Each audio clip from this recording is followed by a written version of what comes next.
2014 నుంచి 19 టైంలో ఆ విధంగా ముద్రగడ పద్మనాభం గారు ఇబ్బంది పెట్టారు.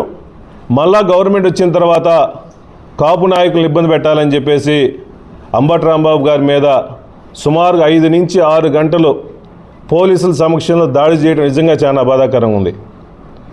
కక్ష సాధించుకుంటున్నారు. ఈ విధంగా ప్రజాస్వామ్యంలో మీరు ఏ సంకేతం ఇస్తున్నారు? లా అండ్ ఆర్డర్ చేయాల్సిన బాధ్యత మీది కదా. మీరు చేయకుండా ఈ విధంగా మీరే ఉసిగొల్పి ఒక రౌడీయిజాన్ని, ఒక రౌడీ మూకల్ని మొత్తం ప్రోత్సహించి నానా రకాలకు ఇబ్బంది పెడుతున్నారు. కాబట్టి ఇటువంటి శాస్త్రాన్ని దయచేసి మానుకోండి. మీకు అధికారం ఇచ్చిన 5 సంవత్సరాలు 2 సంవత్సరాల్లో మీరు మొత్తం డైవర్షన్ పాలిటిక్స్ చేశారు. కల్తీ నెయ్యి అని చెప్పి ఒక డైవర్షన్ పాలిటిక్స్ చేశారు. మెడికల్ కాలేజీల కోసం కూడా డైవర్షన్ పాలిటిక్స్ చేస్తున్నారు.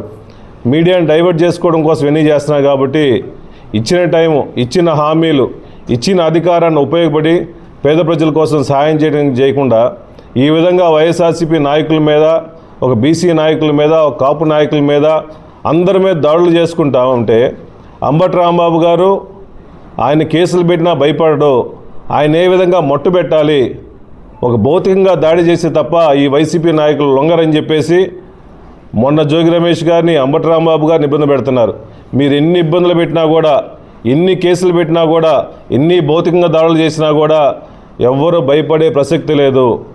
కార్యకర్తలు, ప్రజలు కూడా ఈ రాష్ట్రాన్ని మొత్తం ఒకే ఇష్యూ మీద సుమారుగా 6 నెలల నుంచి ఈ కల్తీ లడ్డు, కల్తీ నెయ్యి అని చెప్పేసి మీ రాజకీయాల కోసం ఒక దేవుణ్ణి, పరమ పవిత్రమైన వెంకటేశ్వర స్వామిని వాడుకుంటున్నారు. మిమ్మల్ని వెంకటేశ్వర స్వామి వదలడు. ఈ కలియుగంలో ఎవరి శిక్ష వాళ్ళకి ఈ జన్మలోనే ఉంటుంది.